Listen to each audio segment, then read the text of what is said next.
Je vais faire un truc simple. Je vais faire ça. Non, je vais monter comme ça. Hop. Et la tête sera là, et je vais cacher le diable. Je sais pas si je vais peindre là-dessus en fait.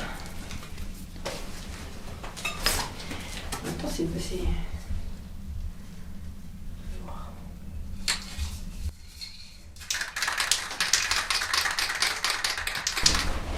Bon, bah, je vais commencer alors.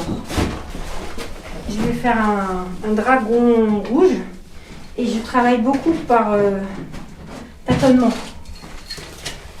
et changement de route. Voilà, ça c'est la ligne générale. Ok.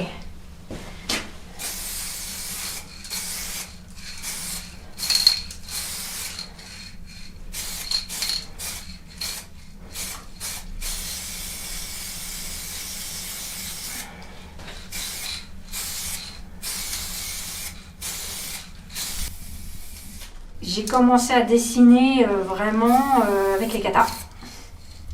Mes premiers tracts, c'était des dessins que j'allais photocopier dans le magazine Planète de mes parents. Et je faisais des textes. Et puis après, j'ai voulu faire les dessins moi-même. J'ai commencé à dessiner. Alors, c'était très très simple. Mes premiers dessins sont ultra simples, très naïfs. En noir et blanc. J'ai dessiné en noir et blanc pendant des années. Après, je suis passée à la couleur avec le pastel sec. Et depuis 2 ans, 2-3 ans, je grave.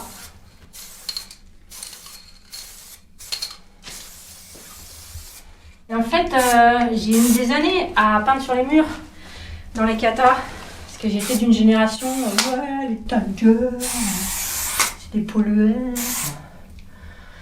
Je suis arrivée dans les katas par des puristes, qui étaient contre toute dégradation, enfin ils appellent ça dégradation. C'est de l'art, mais bon. Il y en a qui considèrent que c'est de la dégradation.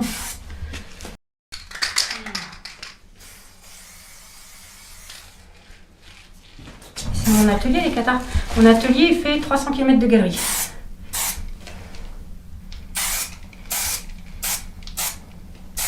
C'est un espace de liberté, comme il en reste très peu au monde. Moi, ça me bouleverse complètement, les katas.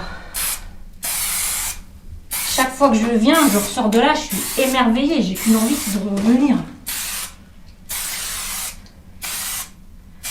J'aime les katas, j'aime les gens dans les katas.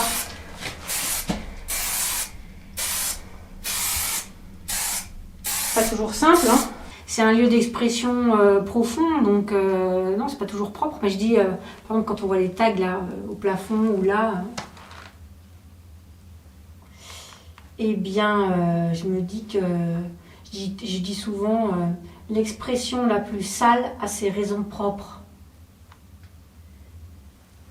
Il y a un besoin expressif et on ne peut pas se contenter d'interdire ou de juger ça. C'est un besoin, ce sont des énergies profondes. Les gens, pourquoi les gens ont besoin d'écrire leur nom comme ça? C'est un besoin de reconnaissance.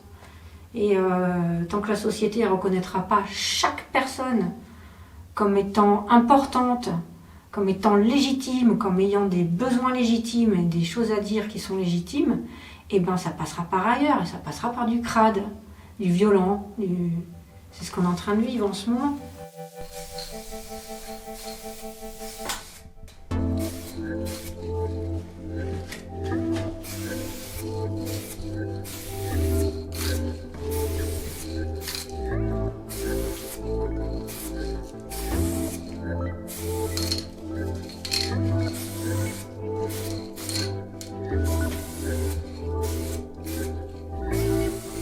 J'ai une éducation, une histoire familiale qui est liée au harcèlement et au handicap qui n'a pas été reconnu. Mes parents ont du mal à comprendre, quand moi j'ai eu 41 ans, que j'ai été handicapée. Donc j'ai toujours vécu en me faisant petite comme une souris. Parce que sinon je m'en prenais plein la gueule, verbalement et psychologiquement. Vraiment très dur. Donc pour moi, passer au graphe, C'était vraiment bam d'un seul coup, parce que les petits tracts comme ça, tu vois, j'ai fait ça pendant... Je continue encore. J'ai ce côté où j'oscille entre la petite souris et le gros dragon énorme. Et en fait, c'est délicat pour moi de jongler entre ces formats et ces présences. Et donc, j'apprends. J'apprends à m'exprimer fortement. Vous l'entendez déjà dans ma voix que pour moi, c'est difficile de m'exprimer verbalement. L'autisme fait ça. Au niveau expression, c'est compliqué. Et le graphe, vraiment, ça me pousse à me sortir des trucs des tripes, quoi. C'est important pour moi.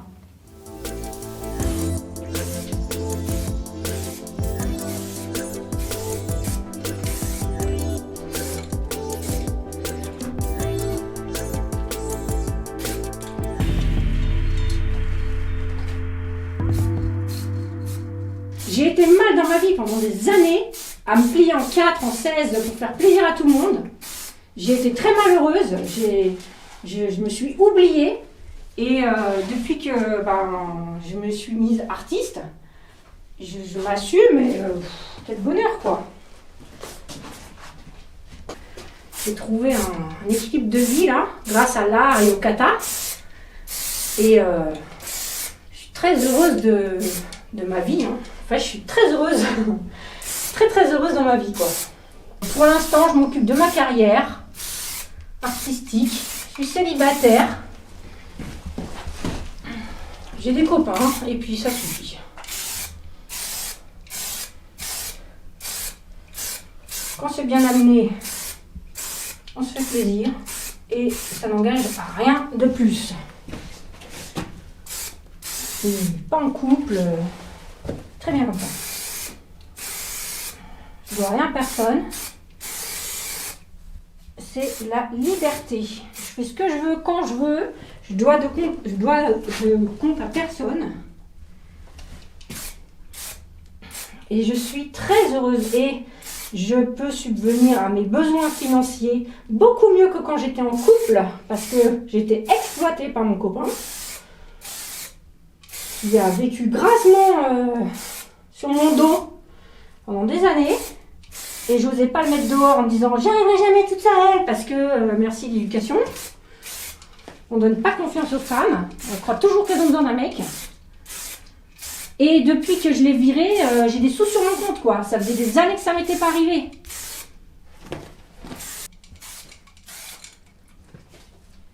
Aujourd'hui, je veux plus quoi. Je suis tellement bien toute seule.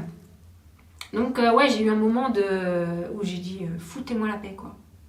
Et là, je suis cataphile, je suis pas la meuf d'eux. Ouais, je suis moi. Je suis moi. Je suis autonome dans les katas. Je graffe, c'est pas machin qui me fait graffer. Je suis autonome. Voilà. Et il y a eu un peu de rage là-dedans, tu vois. Il y a quelque chose de violent quand même. C'est pour ça que je prends des dragons, non? Bah ouais, carrément. Ça s'explique pas toujours.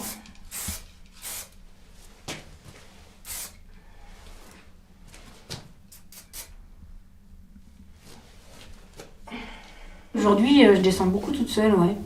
En fait, j'ai pris mes distances avec le milieu cataphile parce que j'ai été agressée il y a quelques années et que ça m'a traumatisée, quoi. Donc, j'ai mis ça sur le dos d'une maladresse amoureuse pendant des années. La personne a joué sur le flou artistique.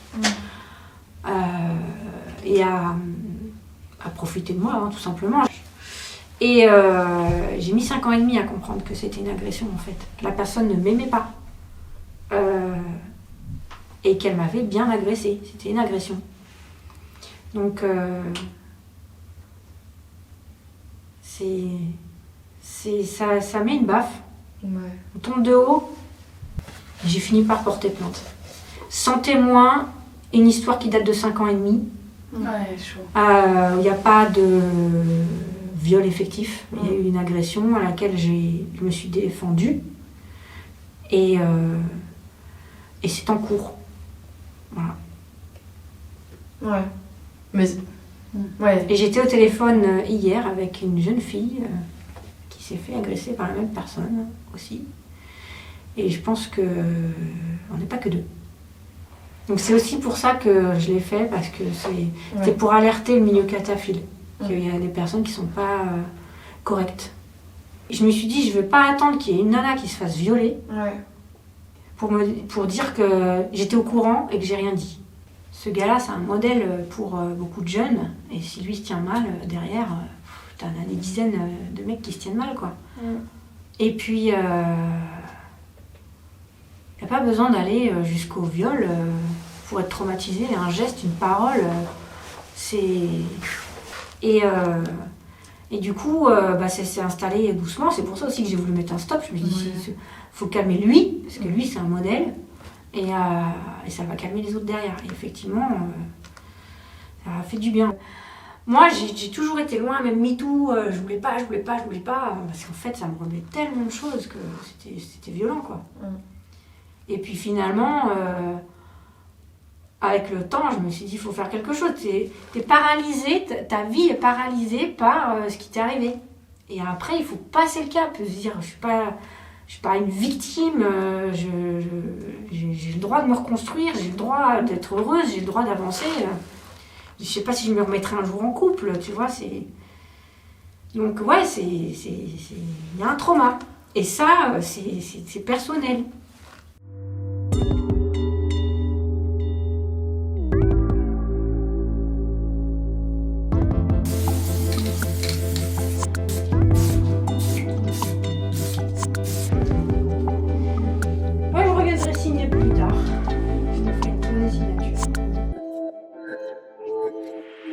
Je te donne un exemple. La semaine dernière, je suis descendue avec Mad. Il a un écusson psychose sur sa veste. Et j'ai pas fait gaffe, mais il s'est retrouvé dans ma story. Ça m'a fait pleurer pendant 2 jours. Ça fait remonter des traumas. Et du coup, moi, l'art, tu vois, c'est un truc très salvateur.